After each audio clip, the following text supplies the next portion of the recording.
ఆ గొంతు వింటే ఓ కిక్కు వస్తుంది. ఆ హస్కీ వాయిస్ మధురంగా కూడా పాడగలదు. జానపదంతో మొదలై ఐటెం సాంగ్స్ దాకా ఏ పాటైనా సరే హిట్ కావాల్సిందే. చివరకు ఈషా ఫౌండేషన్లో శివరాత్రి జరగాలన్నా ఈ గొంతు పలకాల్సిందే. అంత ఫేమస్ అవ్వడం వల్లే అనుకుంటా సెలబ్రిటీగా మారి సంపాదన కూడా పెరిగి చివరకు ఈరోజు బర్త్డే పార్టీ, రేవ్ పార్టీ నడిపించే రేంజ్కు వెళ్ళిపోయినట్లుంది మన మంగ్లీ. మంగ్లీ ఫ్యాన్స్ కోట్లలోనే ఉంటారు. ఆమె పాట యూట్యూబ్లో రిలీజ్ అయితే మిలియన్లు హిట్ చేయాల్సిందే.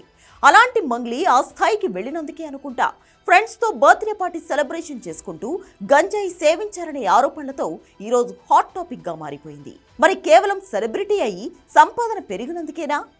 అయినా రేవ్ పార్టీ నడిపించేంత సంపాదించిందా మంగ్లీ? ఇదే ఇప్పుడు చర్చ నడుస్తోంది. అయితే మంగ్లీ ఎన్నికలప్పుడు కూడా గట్టిగానే సంపాదిస్తోందనేది కొందరు చెబుతున్న మాట. గతంలో వైసీపీకి అనుకూలంగా ప్రచారం కూడా చేసింది. తర్వాత అది చర్చ కూడా అయింది. అటువంటిదేమీ లేదని బుకాయిస్తే జనాలు వీడియోను బయటకు తీసి చూపించారు. దాంతో సైలెంట్ అయిపోయింది. తెలంగాణలో సైతం ఒక పార్టీ కోసం పనిచేసిందనే ప్రచారం ఉంది. ఇలా ఎన్నికలు, రాజకీయ నాయకుల కోసం ప్రచారం చేసినందుకు ఎక్కువగానే సంపాదించింది అని వినబడుతోంది. ఆమె అవడానికి ఆంధ్ర అమ్మాయి అయినా తెలంగాణ యాసతో ఫేమస్ అయింది. అందుకే 2 రాష్ట్రాల్లోనూ ఫుల్ ఫాలోయింగ్. పైగా సినిమా అవకాశాలు పెరగడం, స్పెషల్ సాంగ్ అంటే మంగ్లీతోనే పాడించడం కామన్ అయిపోయింది. అలా కూడా డిమాండ్ పెరిగింది. ఇంత ఫేమస్ అయ్యి ఇప్పుడు బర్త్డే పార్టీలో ఇలా దొరికిపోవడం మాత్రం ఆమె ఫ్యాన్స్కు ఎంబరెసింగ్ గానే ఉంది.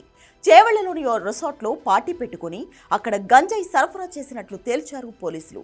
డ్రగ్స్ కూడా ఉన్నాయంటున్నారు, కానీ ఇంకా కన్ఫర్మ్ కాలేదు. ఇక విదేశీ మద్యం కూడా భారీగానే దొరికిందట. అయితే ఈ ఇన్సిడెంట్ మంగ్లీ కెరియర్ పై ఎఫెక్ట్ చూపిస్తుందనడంలో సందేహం లేదు.